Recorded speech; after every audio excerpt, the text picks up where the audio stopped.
There are moments in life when the truth doesn't whisper. It explodes. Not loudly, but silently. In the kind of silence that tells you everything you've been avoiding. This is the story of how one picture, one discovery, and one night of clarity finally freed me from a 3-year storm I thought I'd never escape. A story about betrayal, awakening, and the moment you realize the person destroying you is the same person you've been fighting hardest to save.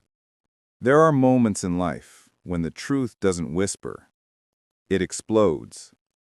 Not loudly, but silently. In the kind of silence that tells you everything you've been avoiding. This is the story of how one picture, one discovery, and one night of clarity finally freed me from a 3-year storm I thought I'd never escape. A story about betrayal, awakening, and the moment you realize the person destroying you is the same person you've been fighting hardest to save. There are moments in life that divide everything into before and after.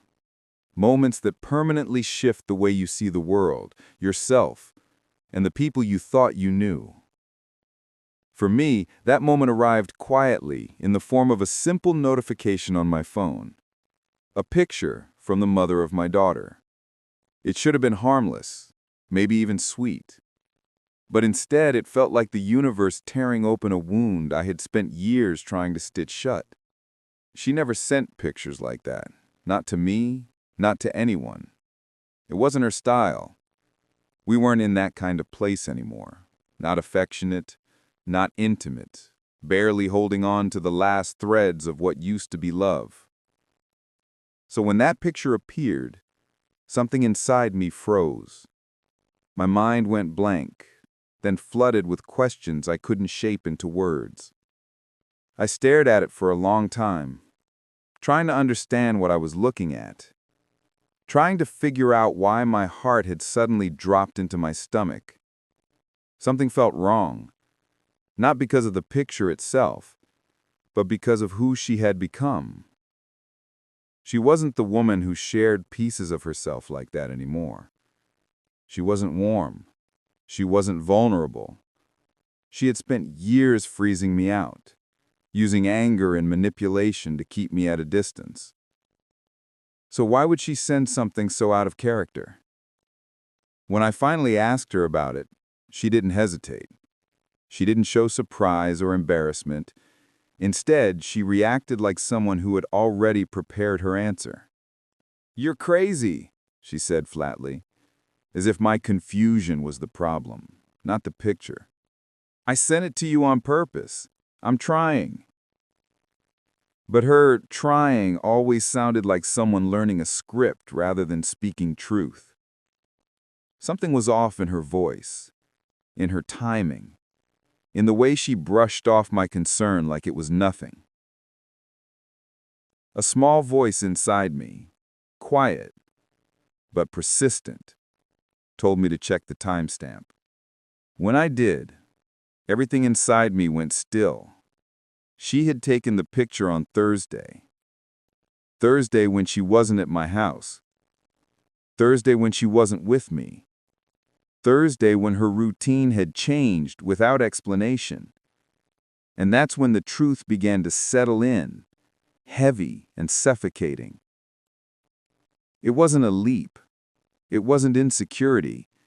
It was something deeper, something instinctive, an understanding that the picture wasn't for me.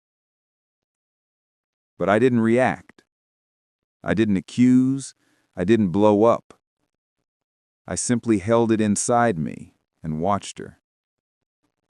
Because with her, time always revealed more truth than confrontation ever could. For weeks leading up to that moment, our relationship had been strange. There were hints of softness, tiny gestures of kindness that almost made me believe we were healing. She had gotten a new job. She was being polite instead of hostile, calm instead of explosive. We had short-lived moments where she actually smiled at me, something I hadn't seen genuinely in a very long time. I thought maybe life was calming down. Maybe recovery was finally sticking. Maybe we were building something stable for our daughter. But even inside those hopeful moments, something felt hollow. Her warmth felt rehearsed. Her kindness felt temporary. Her sudden effort felt like a mask she put on because she needed something, not because she cared. Every night, after we put our daughter to sleep, she would retreat upstairs early, claiming exhaustion. It seemed believable. Anyone would be tired. But every time I walked up quietly, expecting to find her asleep, she was awake, glued to her phone, eyes fixed on the screen with an intensity she never gave me. I would ask what she was doing, and every time she gave the same casual responses. Just scrolling, just relaxing, just tired. Just became a shield, a tiny word meant to keep big truths hidden. But I ignored it, because loving her required me to ignore so much more than that. I had spent years silencing my intuition, choosing hope over truth, choosing possibility over reality, because the alternative meant admitting that the person I loved simply didn't love me back the same way. I kept giving chances because I wanted our daughter to grow up in a home where her parents tried, where they didn't quit at the first sign of difficulty, where love meant effort, commitment, and forgiveness, even when it hurt. But trying alone isn't a relationship. Trying alone is a slow death. And then came the night everything I ignored finally demanded to be seen. She lay next to me, pretending to sleep.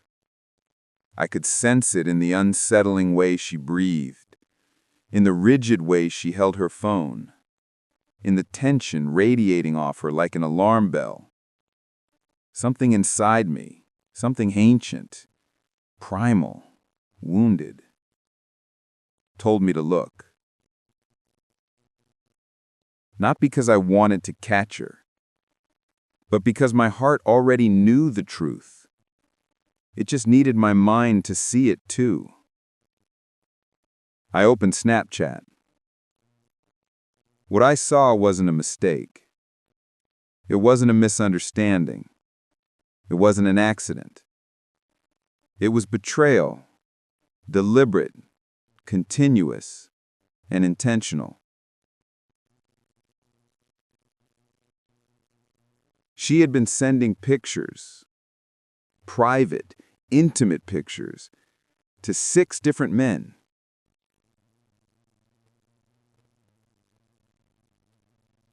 6. And they were sending the same kind back to her. Every conversation was full of energy, attention, excitement.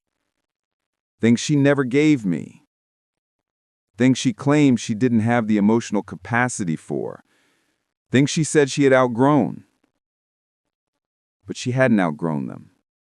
She had redirected them to anyone except me. In that moment, I didn't feel anger. I didn't feel jealousy. I didn't even feel heartbreak. I felt nothing.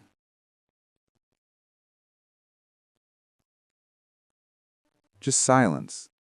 Heavy, cold, final.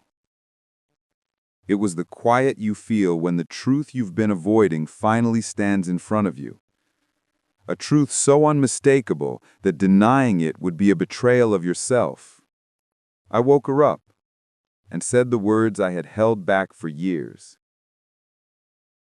You need to leave. She didn't apologize. She didn't explain.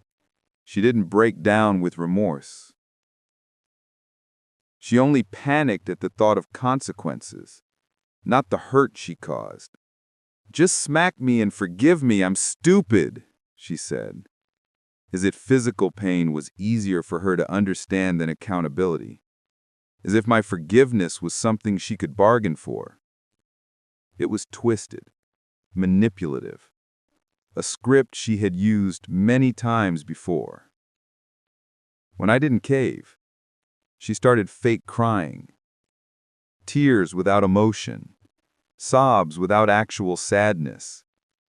I could see right through it, and for the first time, her manipulation didn't sway me at all. She refused to leave. She begged me not to make her walk because it was late. But I knew that if she stayed, everything would escalate. I knew the argument would become toxic. I knew the cycle would repeat. Like it always had.